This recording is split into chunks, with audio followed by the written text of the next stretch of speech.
Okay, तो हम discuss कर रहे थे जॉर्ज एलियट के मॉरल विजन्स को, ठीक है। और yes, she also investigated the history of Christianity and found that it had lost its purity. उसने क्रिश्चियनिटी को इन्वेस्टिगेट किया और फिर उसको क्या पता चला कि इस के अंदर, यानी कि इसके जो ये जो रिलीजन है इसके अंदर इसकी प्योरिटी जो है वो खत्म हो चुकी है, ये अपनी प्योरिटी खो चुका है। and had become a source of barbarism and persecution. Barbarism किसको कहते हैं? बार्बरिज्म मैम जुल्म, ब्रूटल वगैरह इसमें आ जाते हैं। हाँ क्रुएलिटी को, जुल्मो सितम जो किया जाता है। हाँ जी, वहशियानापन जिसको कहते हैं, या यस, ब्रूटल वहशियाना, कोई वगैरह। बहुत ही, हाँ जी, क्रूअल बिहेवियर होता है जिसका। तो वो, उसका ये कहना था कि जो है ना क्रिश्चियनिटी के अंदर अब दिखावा और हिपोक्रेसी और ये बार्बरिज्म के इश्यूज बहुत ज्यादा आ चुके हैं, प्योरिटी इसकी खत्म हो चुकी है। शी शर्न orthodox Christian concept of God, heaven and hell. इसने इन जो है ना इन्हीं कॉन्सेप्ट्स पे इसने क्वेश्चन किया था, ठीक है, कि लोग जो मान रहे हैं, ऑर्थोडॉक्स होता है किसी का बिलीफ, ठीक है। तो क्रिश्चियनिटी के अंदर ये जो बिलीफ थे ना, Christian concept of God, heaven और हेल। बंद हो गया, सुनना लाए बंद हो गए। मैं दोबारा करके देखिए। म्यूट ही करवा दे मैम। जिसकी है ना पीछे आवाज आ रही है वो खुद ही म्यूट कर दें, बाकी अनम्यूट रखें अपना। रासुखल अकीदा कहते हैं ना ऑर्थोडॉक्स को, जो हाँ अपने जी, रिलीजन में बहुत ऑर्थोडॉक्स को, हाँ जी, बिलीफ को कहते हैं। तो वो उसने जब इन्वेस्टिगेट किया तो उसको पता चला कि क्रिश्चियनिटी के अंदर ये जो कॉन्सेप्ट्स ऑफ गॉड और हेवन और हेल है, ये सिर्फ फजूल है। मतलब इसके पीछे जो है भी लोगों ने खुद से क्रिएट किए हुए हैं, उसको इसके पीछे कोई रीजन नजर नहीं आई थी। जैसे थॉमस हार्डी ने क्वेश्चन किया था क्रिश्चियनिटी पे, जब उसने लाइफ इश्यूज पे सर्च किया और क्रिश्चियनिटी पे को पढ़ा बहुत ज्यादा एक्सपेंड करके, तो उसने भी ये क्वेश्चन किया कि लोग जो जिन बातों को और जिन बिलीव्स को लेके चल रहे हैं उसकी कोई रीजन नहीं है, कोई सॉलिड उसके पीछे कोई लॉजिक नहीं बनती है। यह चीज इसने भी देखी और इसने फिर क्वेश्चंस करना शुरू कर दिए, और इसी से रिलेटेड फिर इसने इस नॉवल के अंदर इस इशू को इसीलिए हाईलाइट किया है। Instead of any divine power she believed in the presence of law. किसी भी डिवाइन पावर, डिवाइन होता है ना जो हेवन टाइप की जो पावर्स होती हैं, गॉड, जो गॉड्स क्वालिटी इस तरह से होती हैं जो, तो उस पावर को फॉलो करने की बजाय या उसको समझने के बजाय उसने क्या किया, she believed in the presence of law. वो लॉ और पॉलिसी को मैम मानना शुरू कर दिया उसने। जी मैम मैम मैं 2 मिनट डिस्कनेक्ट हो जाऊं, मुझे कॉल करनी है। कर लें, ठीक है, लिंक आपको ग्रुप में है तो आप रीजॉइन कर लेना। Okay ma'am. Okay. In the presence of law and moral code at the heart of the universe, she preaches the need to strengthen moral order, which to her is controlling the universe. उसके according जो उसने preach किया था इस novel, इस अपने जो मजहब है उसको preaching उसकी start कर दी थी, तो क्या थी इसकी need, क्या थी? The need to strengthen moral order which to her is controlling the universe. कि उसके अकॉर्डिंग लगता था कि दुनिया को जो है ना कंट्रोल करने के लिए जो स्ट्रेंथ चाहिए उसको वो, इसलिए उसने जो है ना इस क्रिश्चियनिटी को अगेन प्रीच करना शुरू कर दिया था कि इस प्रीचिंग के थ्रू ही उसको वो मॉरल स्ट्रेंथ मिल सकती है, जिस ऑर्डर को वो फॉलो करते हुए समझ सकती है कि यूनिवर्स को कंट्रोल कौन कर रहा है, ठीक है। तो ये उसका जो है ना यहाँ से उसने जो उसके मॉरल विजन्स थे वो स्टार्ट होते हैं। Eliot believes that character is destiny. To her, everyone's character is in his own hands to mold into the right direction और टू द रॉन्ग। कि उसका ये मानना था कि हर इंसान अपने कैरेक्टर में एक डिफरेंट इंसान है, ठीक है, एक इंडिविजुअल है, उसकी अपनी एक डेस्टिनी है। तो उसके नजदीक जो है हर इंसान अपने सही और गलत को डिफरेंट डायरेक्शन दे सकता है, उसके अपने हाथ में है, उसकी किस्मत के जिस डायरेक्शन में वो जाएगा उसी डायरेक्शन में उसको जो भी कुछ आगे उसकी डेस्टिनी है उसको मिलेगी। तो मोल्ड का मतलब होता है रीशेप करना। तो उसका ये बिलीव था कि हर इंसान अपने हाथों से खुद अपनी मर्जी से जो है ना उसके पास अथॉरिटी है कि वो अपने सही और गलत को समझते हुए अपनी चीजों को, अपनी जिंदगी को डायरेक्ट कर सकता है। मैथ्यू आर्नल्ड, ये भी एक क्रिटिक है, declared conduct as 3/4 of life. Cooking तो करते होगे सारे, तो 3/4 कोई बताएगा क्या होता है 3/4? और फिर आगे आ रहा है इलियट प्रोक्लेम्ड इट एज 4/4। तो 4/4 और 3/4 क्या होते हैं?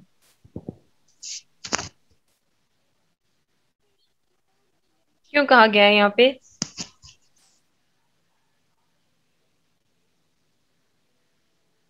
प्लीज बताएं कोई।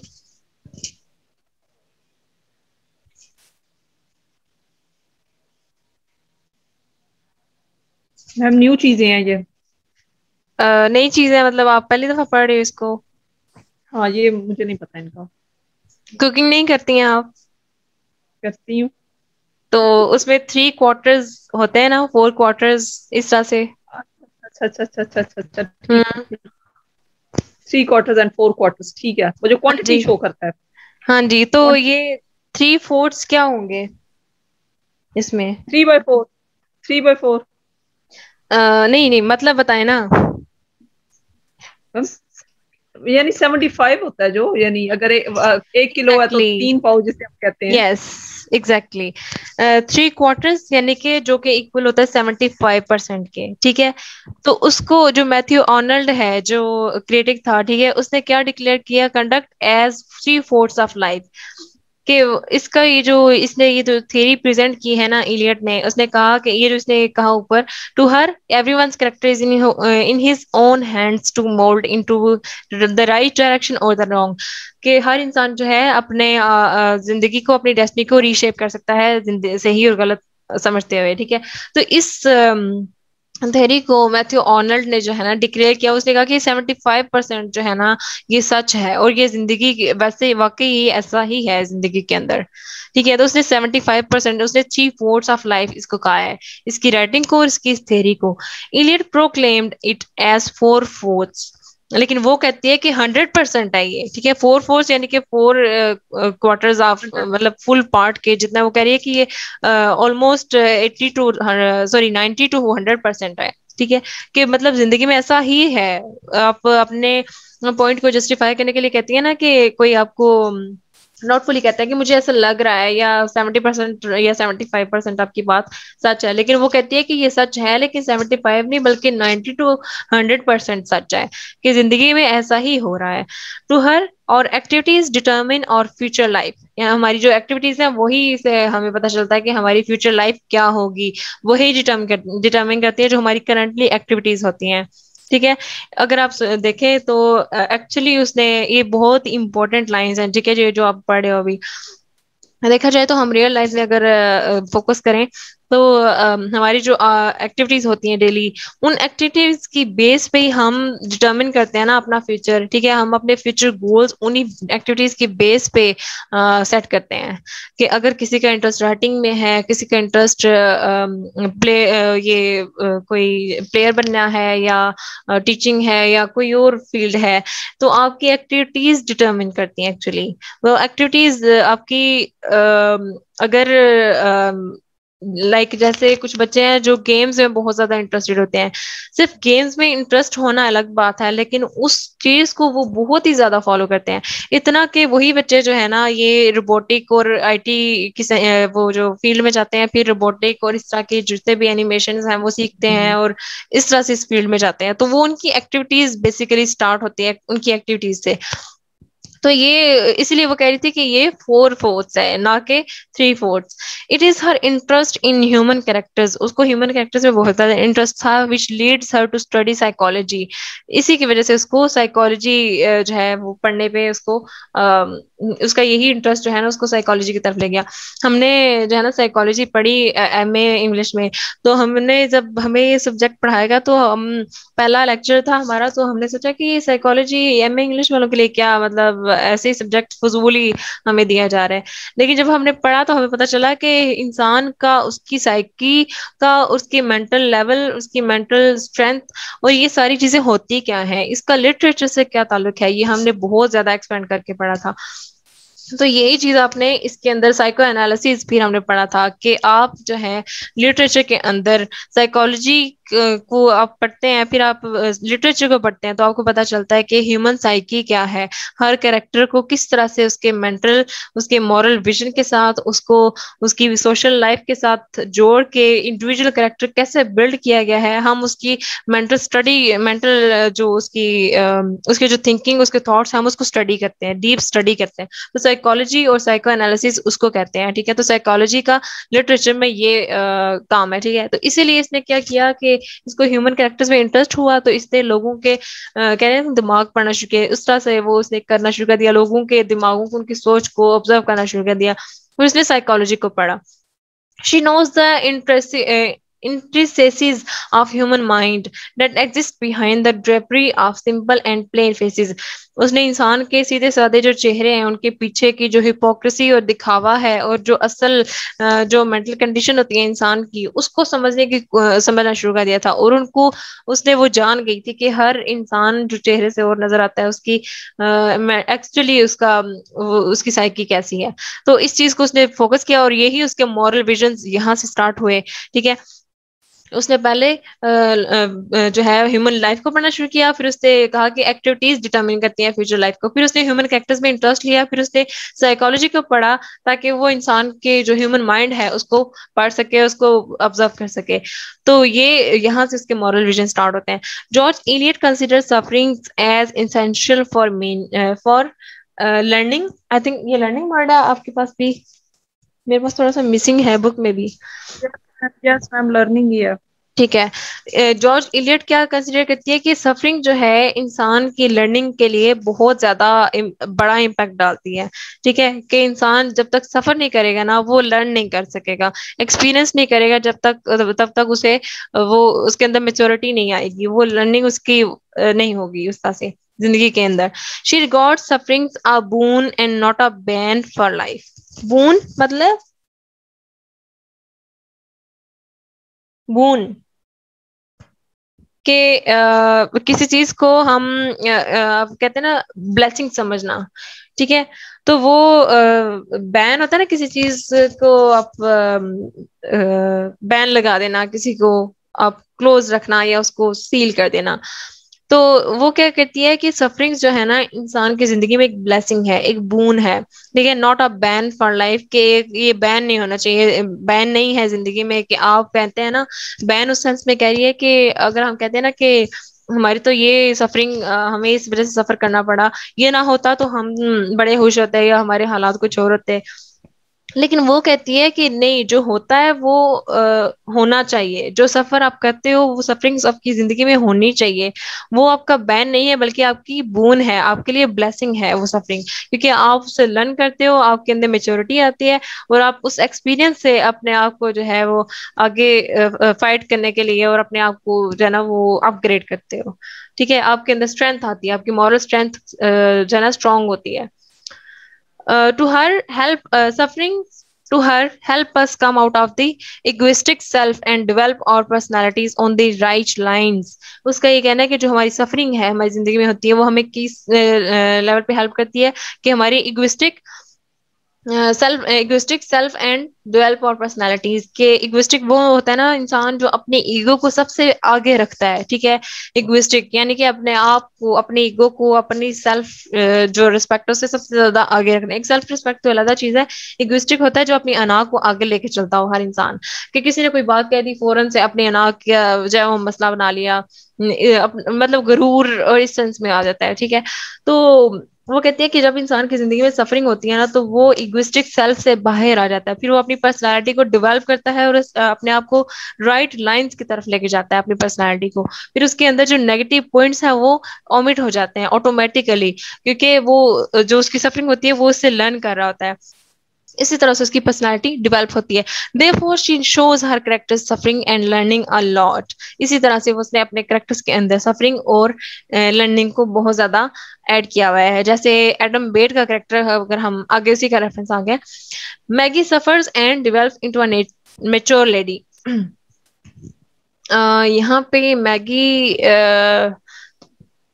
ये मैंने तो कैसा कैरेक्टर पढ़ा नहीं है, लेकिन मैं अगेन चेक करूंगी, अगर मुझे मिला तो मैं आपसे जरूर शेयर करूंगी इसको अगेन। फिलहाल इसको स्किप करेंगे। मैगी का जो है ना character, Adam suffering widen his sympathies and he is able to overcome his flaw of righteousness self righteousness, अपने आप को जो इंसान सही समझता है कि मैं जो कर रहा हूँ मैं ठीक कर रहा हूँ, चाहे मुझे कोई कुछ भी कहे, किसी की आप नहीं सुनते उस टाइम पे, ठीक है, क्योंकि आप अपने आप को सही समझ रहे होते हैं, अपने आप को खुद ही जज कर रहे होते हैं, अपने आप को खुद ही सही समझ रहे होते हैं। तो जो एडम्स का कैरेक्टर है, अगर आप देखें तो नॉवल के अंदर उसने जो यहाँ पे आप रेफरेंस डाल सकते हैं कि एडम का कैरेक्टर जब आप डिस्कस करेंगे रेफरेंस के साथ, तो आप बताएंगे कि एडम ने जब आर्थर और हैटी को इकट्ठे देख लिया था, तो उसने आर्थर को कहा था, उसने उसको फोर्सफुली मार पीट के कहा था कि तुम यहाँ से निकल जाओ और उसे लेटर छोड़ दो कि तुम उसे छोड़ के जा रहे हो। तो ये उसका जो है ना सेल्फ राइटियस का स्टेप था, जब उसने अपने आप को सही समझते हुए एक गलत डिसीजन ले लिया था, ठीक है। लेकिन वक्त के साथ बाद में जब उसने इसकी सफरिंग देखी हैटी का जो उसके साथ हुआ, तो उसके साथ वक्त के साथ साथ फिर जो उसकी अट्रैक्शन हुई टुवर्ड्स टीना मॉरिस, उसकी वजह से उसके अंदर थोड़ी सी मेच्योरिटी आई। फिर उसने जो उसके सामने होने वाली सफरिंग्स थी लोगों के हालातों वाकयात से, वक्त के साथ साथ उसका कैरेक्टर डेवलप हुआ, वहां से उसने लर्न किया। तो सफरिंग उस तरह से उसकी जिंदगी में ऐड हुई, शामिल की, और उसकी वजह से उसको किस तरह से सिंपथीज मिली और किस तरह से उसको एक हैप्पी एंडिंग मिली नॉवल के अंदर, ठीक है। तो पहले वो सेल्फ राइटियस का उसका जो है ना एक फ्लॉ की तरफ जा, वो उसके बाद उसका फ्लॉ शुरू हो गया था, पहले सेल्फ राइटियस की तरफ जा रहा था वो। Hattie also regenerates and becomes mature through her sufferings. पहले वो भी इमेच्योर थी, उसने बहुत ज्यादा गलत स्टेप लिए अपनी जिंदगी में, लेकिन जब इस सारा कुछ सफर किया तो फिर एट द एंड वो वाकई ये रियलाइज करने में कामयाब होगी कि मैंने जो किया वो वाकई गलत था, ठीक है। ये आप समरी पढ़ोगे तो उसके लास्ट जो लाइंस हैं, लास्ट उसका जो पार्ट है मरने से पहले, उसकी क्या सोच थी क्या नहीं थी, ये आपको तब ज्यादा समझ आएगा। तो आई नो वेरी वेल किसी ने अभी तक इसकी समरी पढ़ने की कोशिश नहीं की होगी एज यूजल, है ना? किसी ने पढ़ी है समरी? No ma'am. नहीं पढ़ी ना? नो मैम, जो जैसे बच्चे ना छोटे खाना खाए ऐसे यस मैम, तो वो वाला हाल है आप लोगों का कि नहीं पढ़ी है ना?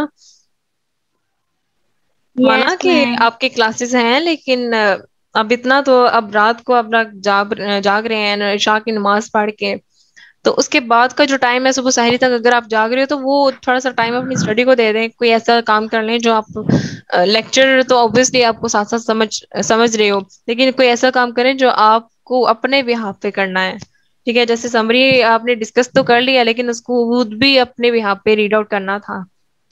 तो किसी ने मुझे याद ही नहीं करवाया कि पिक्चर सेंड करनी थी, वो फाइल सेंड करनी थी, तो मुझे भी जो है मैं यहाँ आके भूल गई हूँ कि वो जो है ना एक काम अधूरा रह गया।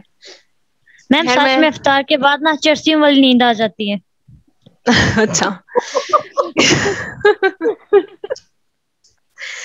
रिमशा, आपको तो लगता है मतलब सारा दिन आप वो काम ही लगी रहती हैं कि वो अफ्तारी करके तो आपका वो हाल ही पूरा हो जाता है। नहीं मैम, नहीं मैम, मुझे वैसे भी ना 24 आवर्स मुझे नींद आती रहती है। मेरा दिल अच्छा करता अच्छा, है 24 घंटे सोती रहूं, डेली सही। सोती रहूं। ज्यादा खाने वालों का यही हाल होता है।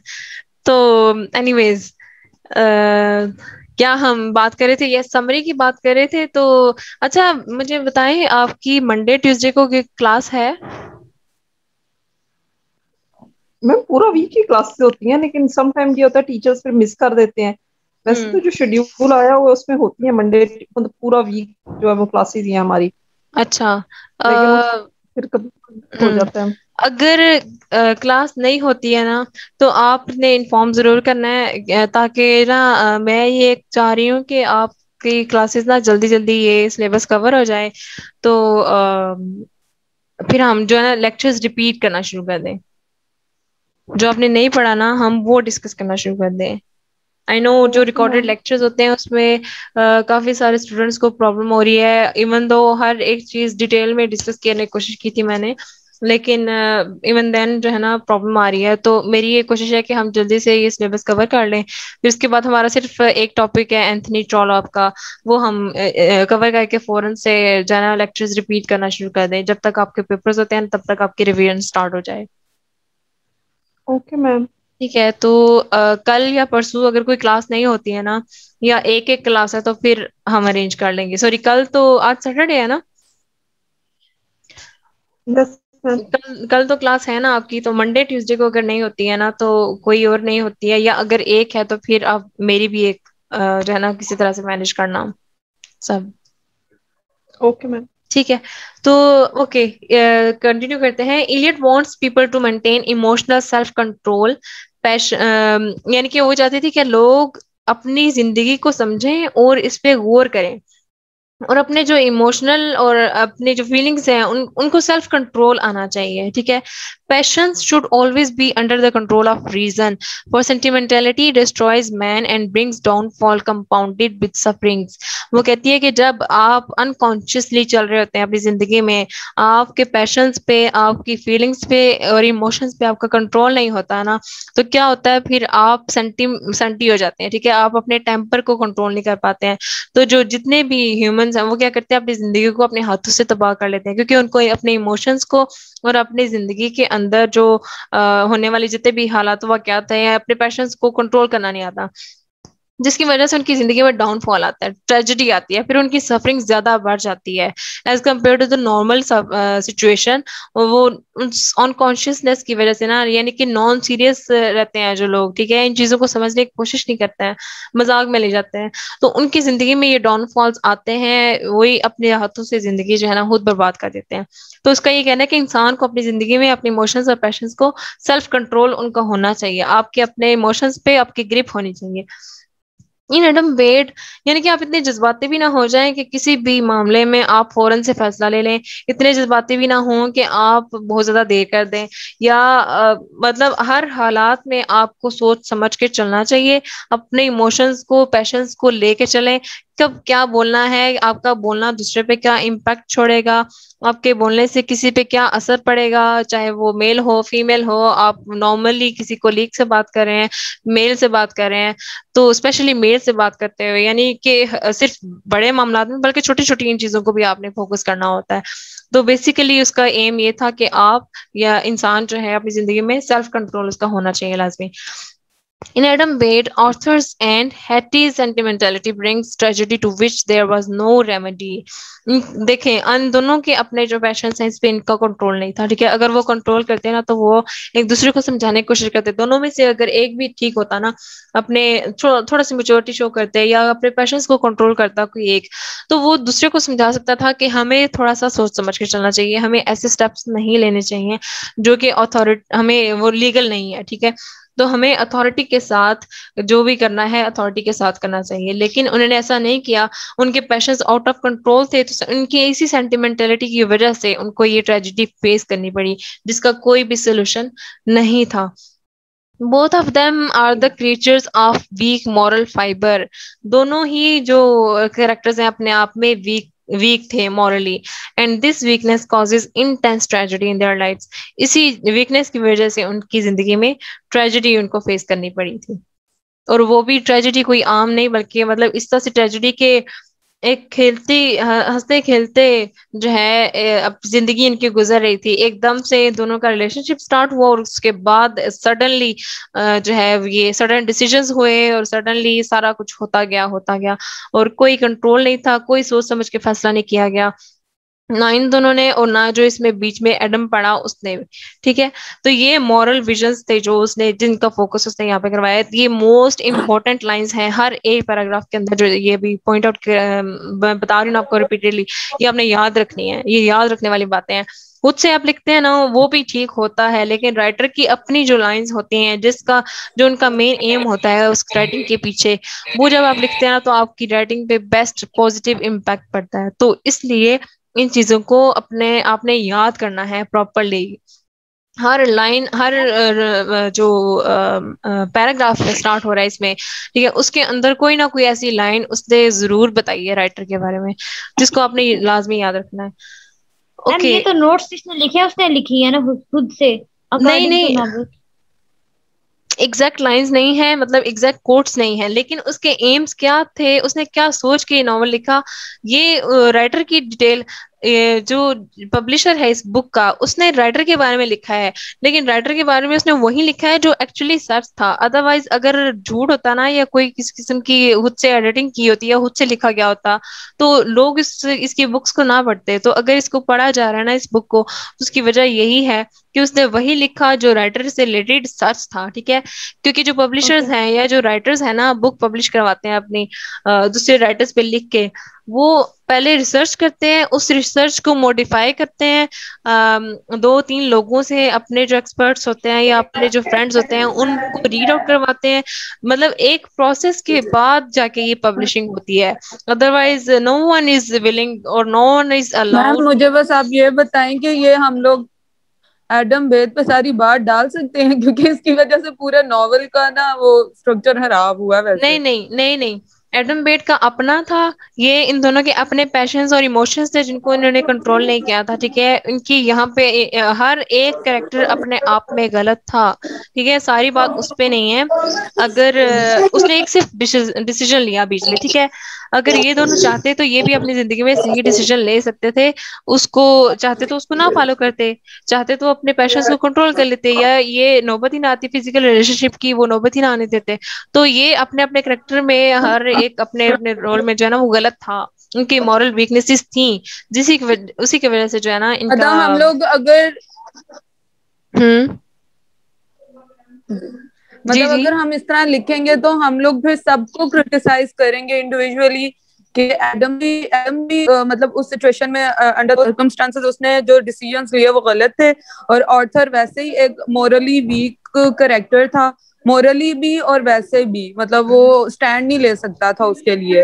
और हैटी का भी यही बोलेंगे कि मतलब उसने भी मतलब कि वो उसने भी सोच समझ के या एक कह लेंगे समझदारी से कोई फैसला नहीं किया। मतलब हम फिर अलग अलग सबको क्रिटिसाइज करेंगे। हाँ जी, लेकिन आपने जो है ना राइटर के विजन्स को लेके चलना है। ठीक है, जब आप मॉरल विजन को लिखेंगे ना, तो आपने इलियट के विजन्स को लेके चलना है। आप इलियट का एक पॉइंट लिखेंगे, जैसे उसने पीछे कहा ना कि सफरिंग्स बहुत ज्यादा जरूरी है। ठीक है, तो आप सफरिंग से रिलेटेड आप ये लिखने नहीं बैठ जाओगे कि एडम की वजह से ये हुआ था, फलां की वजह से ये हुआ था, या इनकी वजह से ये इन्होंने किया।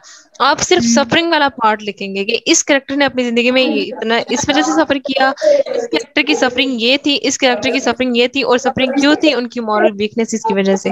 ठीक है, तो आप इलियट की जो आप मॉरल विजन है पे अगर क्वेश्चन आता है, तो उसके मॉरल विजन पे को पहले लिखेंगे, फिर उसको प्रूव करेंगे नॉवल के रेफरेंस के साथ।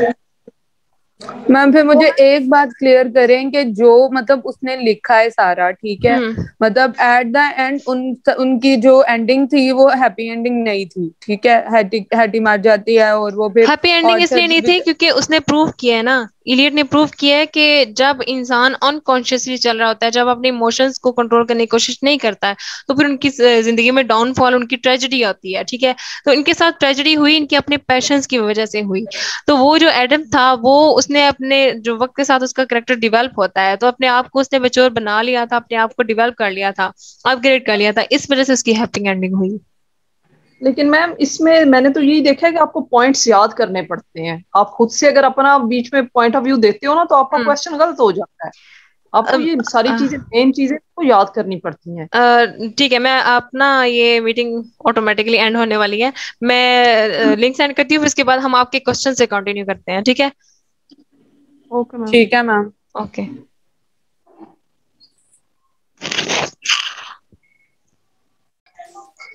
ओके, तो हम डिस्कस कर रहे थे जॉर्ज इलियट के मॉरल विजन्स को। ठीक है, और yes, she also investigated the history of Christianity and found that it had lost its purity. उसने क्रिश्चियनिटी को इन्वेस्टिगेट किया और फिर उसको क्या पता चला कि इस के अंदर, यानी कि इसके जो ये जो रिलीजन है इसके अंदर, इसकी प्योरिटी जो है वो खत्म हो चुकी है, ये अपनी प्योरिटी खो चुका है। and had become a source of barbarism and persecution. Barbarism किसको कहते हैं? Barbarism ब्रूटल वगैरह इसमें आ जाते हैं। हाँ, क्रुएलिटी को, जुल्मो सितम जो किया जाता है। हाँ जी, वहशियानापन जिसको कहते हैं, या ब्रूटल वहशियाना कोई वगैरह। बहुत ही, हाँ जी, क्रूअल बिहेवियर होता है जिसका। तो वो उसका ये कहना था कि जो है ना क्रिश्चियनिटी के अंदर अब दिखावा और हिपोक्रेसी और ये बार्बरिज्म के इश्यूज बहुत ज्यादा आ चुके हैं, प्योरिटी इसकी खत्म हो चुकी है। She shunned orthodox Christian concept of God, heaven and hell. इसने इन जो है ना इन्हीं कॉन्सेप्ट्स पे इसने क्वेश्चन किया था, ठीक है, कि लोग जो मान रहे हैं ऑर्थोडॉक्स होता है किसी का बिलीफ, ठीक है। तो क्रिश्चियनिटी के अंदर ये जो बिलीफ थे ना, Christian concept of God, heaven और हेल। बंद हो गया, सुनना लाइट बंद हो गई, दोबारा करके देखिए। म्यूट ही करवा दे मैम। जिसकी है ना पीछे आवाज आ रही है वो खुद ही म्यूट कर दें, बाकी अनम्यूट रखें अपना। रासुल अकीदा कहते हैं ना ऑर्थोडॉक्स को, जो हाँ जी, ऑर्थोडॉक्स को, हाँ जी, बिलीफ को कहते हैं। तो वो उसने जब इन्वेस्टिगेट किया तो उसको पता चला कि क्रिश्चियनिटी के अंदर ये जो कॉन्सेप्ट्स ऑफ गॉड और हेवन और हेल है, ये सिर्फ फजूल है। मतलब इसके पीछे जो है भी लोगों ने खुद से क्रिएट की हुई है, उसको इसके पीछे कोई रीजन नजर नहीं आई थी। जैसे थॉमस हार्डी ने क्वेश्चन किया था क्रिश्चियनिटी पे, जब उसने लाइफ इश्यूज पे सर्च किया और क्रिश्चियनिटी को पढ़ा बहुत ज्यादा एक्सपेंड करके, तो उसने भी ये क्वेश्चन किया कि लोग जो जिन बातों को और जिन बिलीव्स को लेके चल रहे हैं उसकी कोई रीजन नहीं है, कोई सॉलिड उसके पीछे कोई लॉजिक नहीं बनती है। यह चीज इसने भी देखी और इसने फिर क्वेश्चंस करना शुरू कर दिए, और इसी से रिलेटेड फिर इसने इस नॉवल के अंदर इस इशू को इसीलिए हाईलाइट किया है। Instead of any divine power she believed in the presence of law.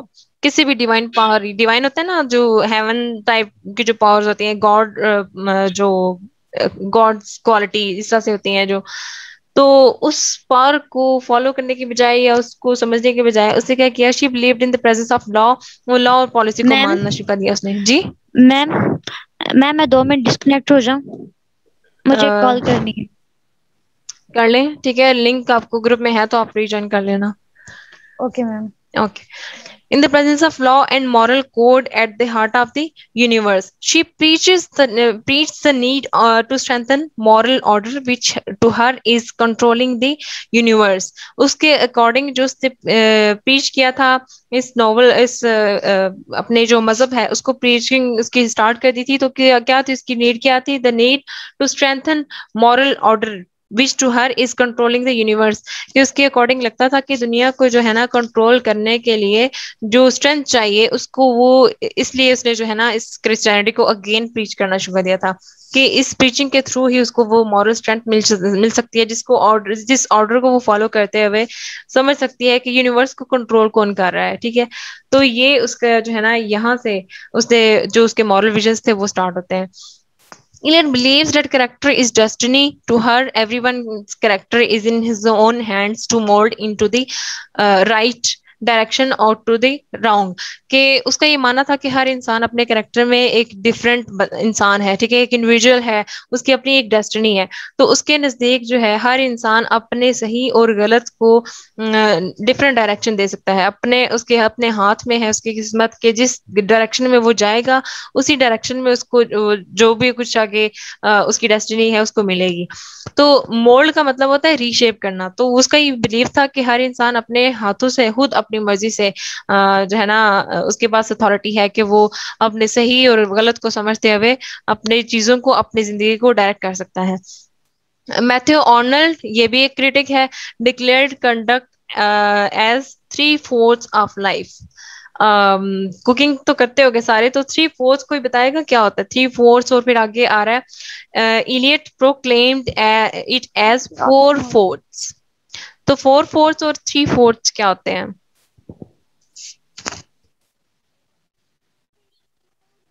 क्यों कहा गया है यहाँ पे?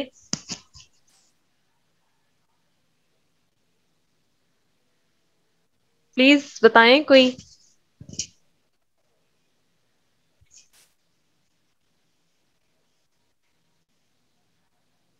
मैम न्यू चीजें हैं ये। नई चीज है, मतलब आप पहली दफा पढ़ रहे हो इसको? हाँ, ये मुझे नहीं पता इनका। कुकिंग नहीं करती हैं आप? करती हूँ। तो उसमें 3 क्वार्टर्स होते हैं ना, 4 क्वार्टर्स इस तरह से। अच्छा अच्छा अच्छा अच्छा अच्छा अच्छा, 3 क्वार्टर्स एंड 4 क्वार्टर्स, ठीक है, वो जो क्वांटिटी जी शो करता है। हाँ जी, तो ये 3/4 क्या होंगे इसमें? 3/4, 3/4 नहीं नहीं, मतलब बताए ना। यानी 75 होता है जो, यानी अगर 1 किलो है तो एग्जैक्टली, 3 पाव जिसे हम कहते हैं। Yes, exactly. 3/4 यानी कि जो कि इक्वल होता है 75% के, ठीक है।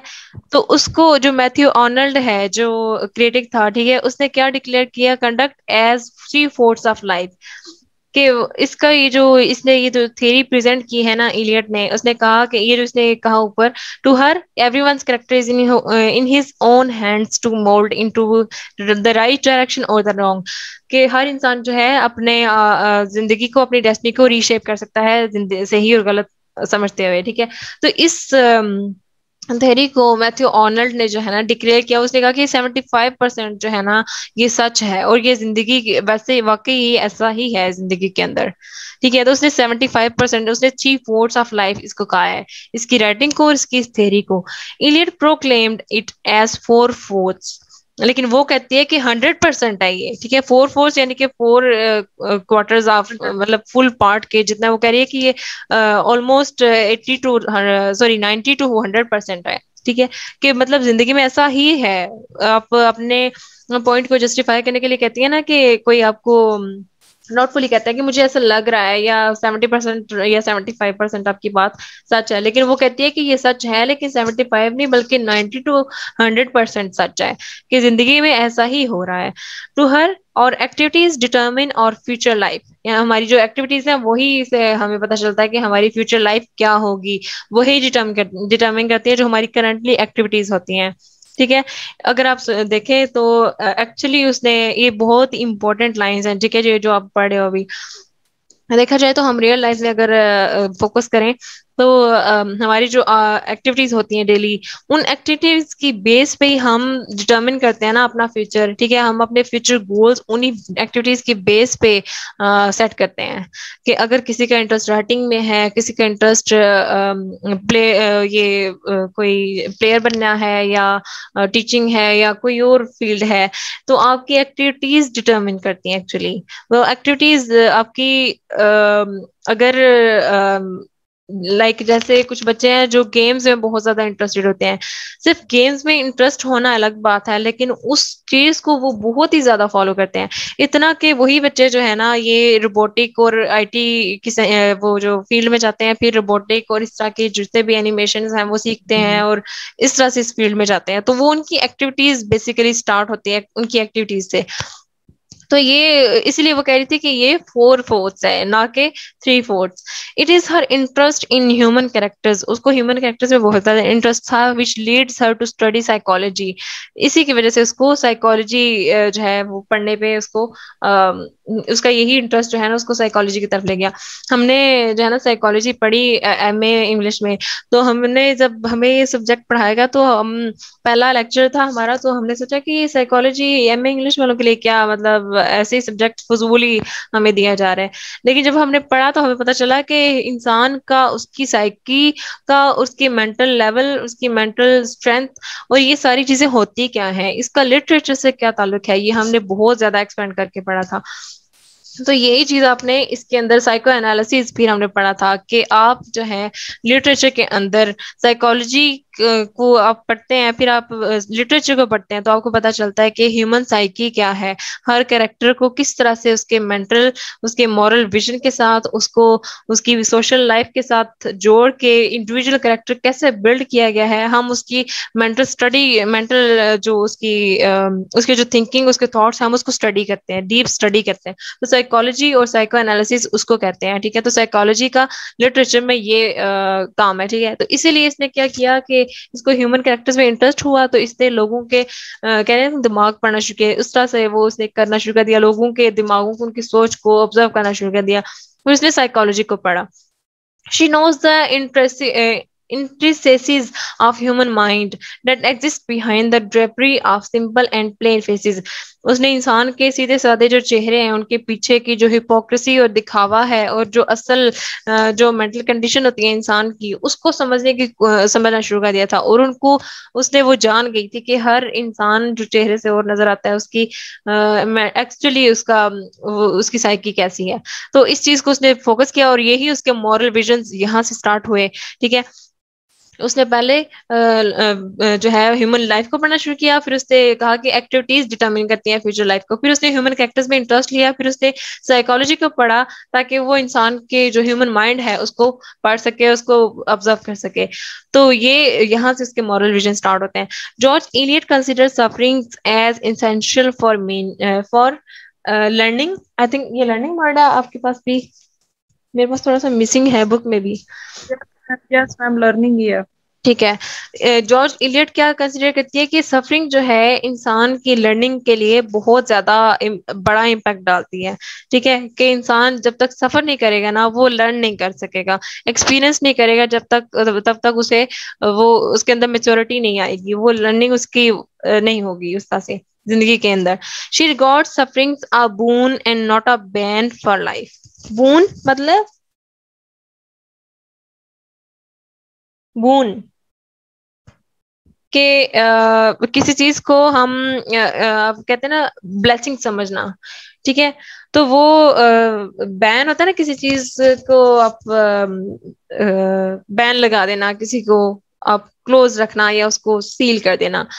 तो वो क्या कहती है कि सफरिंग्स जो है ना इंसान की जिंदगी में एक ब्लेसिंग है, एक बून है। ठीक है, not a bane for life, के ये बैन नहीं होना चाहिए, बैन नहीं है जिंदगी में। कि आप कहते हैं ना, बैन उस सेंस में कह रही है कि अगर हम कहते हैं ना कि हमारी तो ये सफरिंग हमें इस वजह से सफर करना पड़ा, ये ना होता तो हम बड़े खुश होते या हमारे हालात कुछ और होते। लेकिन वो कहती है कि नहीं, जो होता है वो होना चाहिए, जो सफर आप करते हो वो सफरिंग्स आपकी जिंदगी में होनी चाहिए। वो आपका बैन नहीं है बल्कि आपकी बोन है, आपके लिए ब्लेसिंग है वो सफरिंग, क्योंकि आप उससे लर्न करते हो, आपके अंदर मेच्योरिटी आती है और आप उस एक्सपीरियंस से अपने आप को जो है वो आगे फाइट करने के लिए और अपने आप को जो है ना वो अपग्रेड करते हो। ठीक है, आपके अंदर स्ट्रेंथ आती है, आपकी मॉरल स्ट्रेंथ जो है ना स्ट्रांग होती है। To her help suffering to her help us come out of the egoistic self and develop our personalities on the right lines। उसका ये कहना है कि जो हमारी सफरिंग है हमारी जिंदगी में होती है वो हमें किस लेवल पे हेल्प करती है कि हमारी इगोइस्टिक सेल्फ एंड डेवलप और पर्सनालिटीज के। इगोइस्टिक वो होता है ना इंसान जो अपने ईगो को सबसे आगे रखता है। ठीक है, इगोइस्टिक यानी कि अपने आप को, अपने ईगो को, अपनी सेल्फ जो रिस्पेक्ट है उससे सबसे ज्यादा आगे रखना। एक सेल्फ रिस्पेक्ट तो अलग चीज है, इगोइस्टिक होता है जो अपनी अना को आगे लेके चलता हो हर इंसान। कि किसी ने कोई बात कह दी फौरन से अपनी अना का जो है वो मसला बना लिया, मतलब गरूर और इस सेंस में आ जाता है। ठीक है, तो वो कहती है कि जब इंसान की जिंदगी में सफरिंग होती है ना तो वो इगोइस्टिक सेल्फ से बाहर आ जाता है, फिर वो अपनी पर्सनालिटी को डेवलप करता है और अपने आप को राइट लाइंस की तरफ लेके जाता है अपनी पर्सनालिटी को। फिर उसके अंदर जो नेगेटिव पॉइंट्स हैं वो ओमिट हो जाते हैं ऑटोमेटिकली, क्योंकि वो जो उसकी सफरिंग होती है वो उससे लर्न कर रहा होता है। इसी तरह से उसकी पर्सनालिटी डेवलप होती है। Therefore she shows her characters suffering and learning a lot। इसी तरह से उसने अपने कैरेक्टर्स के अंदर सफरिंग और लर्निंग को बहुत ज्यादा ऐड किया हुआ है। जैसे एडम बेड का कैरेक्टर, अगर हम आगे उसी का रेफरेंस आ गया, Maggi suffers and develop into a mature lady. यहाँ पे मैगी ये मैंने तो कैसा कैरेक्टर पढ़ा नहीं है, लेकिन मैं अगेन चेक करूंगी, अगर मुझे मिला तो मैं आपसे जरूर शेयर करूंगी इसको अगेन। फिलहाल इसको स्किप करेंगे। मैगी का जो है ना character, Adam suffering widen his sympathies and he is able to overcome his flaw of self-righteousness। self-righteousness अपने आप को जो इंसान सही समझता है कि मैं जो कर रहा हूँ मैं ठीक कर रहा हूँ, चाहे मुझे कोई कुछ भी कहे, किसी की आप नहीं सुनते उस टाइम पे। ठीक है, क्योंकि आप अपने आप को सही समझ रहे होते हैं, अपने आप को खुद ही जज कर रहे होते हैं, अपने आप को खुद ही सही समझ रहे होते हैं। तो जो एडम्स का कैरेक्टर है अगर आप देखें तो नॉवल के अंदर उसने जो यहाँ पे आप रेफरेंस डाल सकते हैं कि एडम का कैरेक्टर जब आप डिस्कस करेंगे रेफरेंस के साथ तो आप बताएंगे कि एडम ने जब आर्थर और हैटी को इकट्ठे देख लिया था तो उसने आर्थर को कहा था, उसने उसको फोर्सफुली मार पीट के कहा था कि तुम यहाँ से निकल जाओ और उसे लेटर छोड़ दो कि तुम उसे छोड़ के जा रहे हो। तो ये उसका जो है ना सेल्फ राइटियस का स्टेप था, जब उसने अपने आप को सही समझते हुए एक गलत डिसीजन ले लिया था, ठीक है। लेकिन वक्त के साथ बाद में जब उसने इसकी सफरिंग देखी हैटी का जो उसके साथ हुआ, तो उसके साथ वक्त के साथ साथ फिर जो उसकी अट्रैक्शन हुई टुवर्ड्स टीना मोरिस, उसकी वजह से उसके अंदर थोड़ी सी मेच्योरिटी आई। पूरे उसने जो उसके सामने होने वाली सफरिंग्स थी लोगों के हालातों वाकयात से, वक्त के साथ साथ उसका कैरेक्टर डेवलप हुआ, वहां से उसने लर्न किया। तो सफरिंग उस तरह से उसकी जिंदगी में ऐड हुई, शामिल की, और उसकी वजह से उसको किस तरह से सिंपथीज मिली और किस तरह से उसको एक हैप्पी एंडिंग मिली नॉवल के अंदर, ठीक है। तो पहले वो सेल्फ राइटियस का उसका जो है ना एक फ्लॉ की तरफ जा, वो उसके बाद उसका फ्लॉ शुरू हो गया था, पहले सेल्फ राइटियस की तरफ जा रहा था वो। Hattie also regenerates and becomes mature through her sufferings. पहले वो भी इमेच्योर थी, उसने बहुत ज्यादा गलत स्टेप लिए अपनी जिंदगी में, लेकिन जब इस सारा कुछ सफर किया तो फिर एट द एंड वो वाकई ये रियलाइज करने में कामयाब होगी कि मैंने जो किया वो वाकई गलत था, ठीक है। ये आप समरी पढ़ोगे तो उसके लास्ट जो लाइंस हैं, लास्ट उसका जो पार्ट है मरने से पहले, उसकी क्या सोच थी क्या नहीं थी, ये आपको तब ज्यादा समझ आएगा। तो आई नो वेरी वेल किसी ने अभी तक इसकी समरी पढ़ने की कोशिश नहीं की होगी एज यूजुअल, है ना। किसी ने पढ़ी है समरी? No ma'am. नहीं पढ़ी ना? नो मैम, जो जैसे बच्चे ना छोटे खाना खाए ऐसे यस मैम, तो वो वाला हाल है आप लोगों का कि नहीं पढ़ी है ना।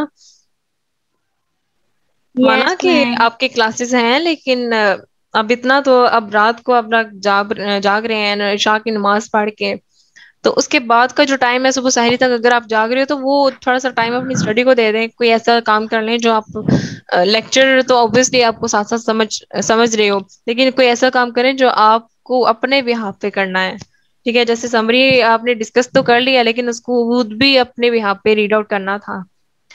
तो किसी ने मुझे याद ही नहीं करवाया कि पिक्चर सेंड करनी थी, वो फाइल सेंड करनी थी, तो मुझे भी जो है मैं यहाँ आके भूल गई हूँ कि वो जो है ना एक काम अधूरा रह गया। मैम खैर सच मैं में इफ्तार के बाद ना चरसियों वाली नींद आ जाती है। अच्छा रिमशा, आपको तो लगता है मतलब सारा दिन आप वो काम ही लगी रहती हैं कि वो अफ्तारी करके तो आपका वो हाल ही पूरा हो जाता है। नहीं मैम, नहीं मैम, मुझे वैसे भी ना 24 आवर्स मुझे नींद आती रहती है। मेरा दिल अच्छा करता अच्छा, है 24 घंटे सोती रहूं, डेली सही। सोती रहूं। ज्यादा खाने वालों का यही हाल होता है। तो एनीवेज, क्या हम बात कर रहे थे, ये समरी की बात कर रहे थे तो अच्छा मुझे बताएं, आपकी मंडे ट्यूसडे को क्लास है? मैम पूरा वीक ही क्लासेस होती हैं, लेकिन सम टाइम ये होता है टीचर्स फिर मिस कर देते हैं। वैसे तो हम्म, जो शेड्यूल आया हुआ है उसमें होती है मंडे, मतलब पूरा वीक जो है वो क्लासेस ही हैं हमारी, अच्छा। लेकिन उस फिर कभी हो हम्म, जाता है। अगर क्लास नहीं होती है ना तो आपने इन्फॉर्म जरूर करना है, ताकि ना मैं ये चाह रही हूँ कि आपकी क्लासेस ना जल्दी जल्दी ये सिलेबस कवर हो जाए, तो फिर हम जो है ना लेक्चर्स रिपीट करना शुरू कर दें, जो आपने नहीं पढ़ा ना हम वो डिस्कस करना शुरू कर दें। आई नो जो ओके रिकॉर्डेड मैम। लेक्चर्स होते हैं उसमें काफी सारे स्टूडेंट्स को प्रॉब्लम हो रही है, इवन दो हर एक चीज डिटेल में डिस्कस करने की कोशिश की थी मैंने, लेकिन इवन देन जो है ना प्रॉब्लम आ रही है। तो मेरी ये कोशिश है कि हम जल्दी से ये सिलेबस कवर कर लें, फिर उसके बाद हमारा सिर्फ एक टॉपिक है एंथनी ट्रॉलॉप का, वो हम कवर करके फौरन से जो है ना लेक्चर्स रिपीट करना शुरू कर दें, जब तक आपके पेपर्स होते हैं तब तक आपकी रिवीजन स्टार्ट हो जाए। Okay ma'am. ठीक है। तो कल या परसों अगर कोई क्लास नहीं होती है ना, या एक एक क्लास है, तो फिर हम अरेंज कर लेंगे। सॉरी, कल तो आज सैटरडे है ना, यस मैम। कल तो क्लास है ना आपकी, तो मंडे ट्यूसडे को अगर नहीं होती है ना तो कोई और नहीं होती है, या अगर एक है तो फिर आप मेरी भी एक जो है ना किसी तरह से मैनेज करना सब। Okay ma'am. ठीक है। तो ओके, कंटिन्यू करते हैं। Eliot wants people to maintain emotional self control passion, यानी कि वो चाहती थी कि लोग अपनी जिंदगी को समझें और इस पे गौर करें, और अपने जो इमोशनल और अपने जो फीलिंग्स हैं उनको सेल्फ कंट्रोल आना चाहिए, ठीक है। Passions should always be under the control of reason, for sentimentality destroys man and brings downfall compounded with sufferings. वो कहती है कि जब आप अनकॉन्शियसली चल रहे होते हैं अपनी जिंदगी में, आपके पैशंस पे, आपकी फीलिंग्स पे और इमोशंस पे आपका कंट्रोल नहीं होता ना, तो क्या होता है फिर आप सेंटी हो जाते हैं, ठीक है। आप अपने टेम्पर को कंट्रोल नहीं कर पाते हैं। तो जो जितने भी ह्यूमंस हैं वो क्या करते हैं, अपनी जिंदगी को अपने हाथों से तबाह कर लेते हैं, क्योंकि उनको अपने इमोशंस को और अपनी जिंदगी के अंदर जो होने वाली जितने भी हालात वाकयात हैं, अपने पैशंस को कंट्रोल करना नहीं आता, जिसकी वजह से उनकी जिंदगी में डाउनफॉल आता है, ट्रेजेडी आती है, फिर उनकी सफरिंग ज्यादा बढ़ जाती है as compare to the normal situation. वो अनकॉन्शियसनेस की वजह से ना, यानी कि नॉन सीरियस रहते हैं जो लोग, ठीक है, इन चीजों को समझने की कोशिश नहीं करते हैं, मजाक में ले जाते हैं, तो उनकी जिंदगी में ये डाउनफॉल्स आते हैं, वही अपने हाथों से जिंदगी जो है ना खुद बर्बाद कर देते हैं। तो उसका ये कहना है कि इंसान को अपनी जिंदगी में अपने इमोशंस और पैशंस को सेल्फ कंट्रोल उनका होना चाहिए, आपके अपने इमोशंस पे आपकी ग्रिप होनी चाहिए। इन एडम वेट, यानी कि आप इतने जज्बाती भी ना हो जाएं कि किसी भी मामले में आप फौरन से फैसला ले लें, इतने जज्बाती भी ना हो कि आप बहुत ज्यादा देर कर दें, या मतलब हर हालात में आपको सोच समझ के चलना चाहिए, अपने इमोशंस को, पैशंस को लेके चलें, कब क्या बोलना है, आपका बोलना दूसरे पे क्या इम्पैक्ट छोड़ेगा, आपके बोलने से किसी पे क्या असर पड़ेगा, चाहे वो मेल हो फीमेल हो, आप नॉर्मली किसी कोलीग से बात कर रहे हैं, मेल से बात कर रहे हैं, तो स्पेशली मेल से बात करते हुए, यानी कि सिर्फ बड़े मामला में बल्कि छोटी छोटी इन चीजों को भी आपने फोकस करना होता है। तो बेसिकली उसका एम ये था कि आप या इंसान जो है अपनी जिंदगी में सेल्फ कंट्रोल उसका होना चाहिए लाजमी। In Adam Bede, authors and Hetty's sentimentality brings tragedy to which there was no remedy. देखें, अन दोनों के अपने जो पैशंस हैं इस पे इनका कंट्रोल नहीं था, ठीक है। अगर वो कंट्रोल करते ना तो वो एक दूसरे को समझाने की कोशिश करते, दोनों में से अगर एक भी ठीक होता ना, अपने थोड़ा सी मेच्योरिटी शो करते या अपने पैशंस को कंट्रोल करता कोई एक, तो वो दूसरे को समझा सकता था कि हमें थोड़ा सा सोच समझ के चलना चाहिए, हमें ऐसे स्टेप्स नहीं लेने चाहिए जो कि अथॉरिटी, हमें वो लीगल नहीं है, ठीक है। तो हमें अथॉरिटी के साथ जो भी करना है अथॉरिटी के साथ करना चाहिए, लेकिन उन्होंने ऐसा नहीं किया, उनके पैशंस आउट ऑफ कंट्रोल थे, तो उनकी इसी सेंटिमेंटलिटी की वजह से उनको ये ट्रेजेडी फेस करनी पड़ी जिसका कोई भी सोल्यूशन नहीं था। Both of them are the creatures of weak moral fibre. दोनों ही जो कैरेक्टर्स हैं अपने आप में वीक थे morally, and this weakness causes intense tragedy in their lives. इसी वीकनेस की वजह से उनकी जिंदगी में ट्रेजेडी उनको फेस करनी पड़ी थी, और वो भी ट्रेजेडी कोई आम नहीं, बल्कि मतलब इस तरह से ट्रेजेडी के एक खेलती हंसते खेलते जो है अब जिंदगी इनकी गुजर रही थी, एकदम से दोनों का रिलेशनशिप स्टार्ट हुआ और उसके बाद सडनली जो है ये सडन डिसीजंस हुए और सडनली सारा कुछ होता गया और कोई कंट्रोल नहीं था, कोई सोच समझ के फैसला नहीं किया गया, ना इन दोनों ने और ना जो इसमें बीच में एडम पड़ा उसने, ठीक है। तो ये मॉरल विजन्स थे जो उसने, जिनका फोकस उसने यहाँ पे करवाया। ये मोस्ट इंपॉर्टेंट लाइंस हैं हर एक पैराग्राफ के अंदर, जो ये भी पॉइंट आउट बता रही हूँ आपको रिपीटेडली, ये आपने याद रखनी है, ये याद रखने वाली बातें हैं। खुद से आप लिखते हैं ना वो भी ठीक होता है, लेकिन राइटर की अपनी जो लाइंस होती हैं, जिसका जो उनका मेन एम होता है उस राइटिंग के पीछे, वो जब आप लिखते हैं ना तो आपकी राइटिंग पे बेस्ट पॉजिटिव इम्पैक्ट पड़ता है। तो इसलिए इन चीजों को अपने आपने याद करना है प्रॉपरली। हर लाइन, हर जो पैराग्राफ स्टार्ट हो रहा है इसमें, ठीक है, उसके अंदर कोई ना कोई ऐसी लाइन उसने जरूर बताई है राइटर के बारे में, जिसको आपने लाजमी याद रखना है। ओके, ये तो नोट्स जिसने लिखे उसने लिखी है ना खुद से, नहीं एग्जैक्ट लाइंस नहीं है, मतलब एग्जैक्ट कोट्स नहीं है, लेकिन उसके एम्स क्या थे, उसने क्या सोच के नॉवल लिखा, ये राइटर की डिटेल, जो पब्लिशर है इस बुक का उसने राइटर के बारे में लिखा है, लेकिन राइटर के बारे में उसने वही लिखा है जो एक्चुअली सच था। अदरवाइज अगर झूठ होता ना, या कोई किसी किस्म की खुद से एडिटिंग की होती या खुद से लिखा गया होता, तो लोग इसकी बुक्स को ना पढ़ते। तो अगर इसको पढ़ा जा रहा है ना इस बुक को, तो उसकी वजह यही है कि उसने वही लिखा जो राइटर से रिलेटेड सच था, ठीक है। क्योंकि जो पब्लिशर्स हैं या जो राइटर्स हैं ना बुक पब्लिश करवाते हैं अपनी दूसरे राइटर्स पे लिख के, वो पहले रिसर्च करते हैं, उस रिसर्च को मॉडिफाई करते हैं, 2-3 लोगों से, अपने जो एक्सपर्ट्स होते हैं या अपने जो फ्रेंड्स होते हैं उनको रीड आउट करवाते हैं।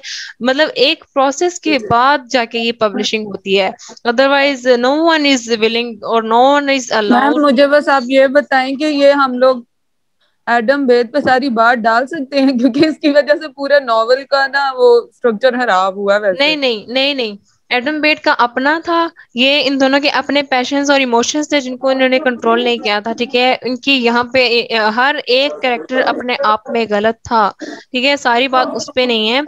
अगर उसने एक सिर्फ डिसीजन लिया बीच में, ठीक है, अगर ये दोनों चाहते तो ये भी अपनी जिंदगी में सही डिसीजन ले सकते थे।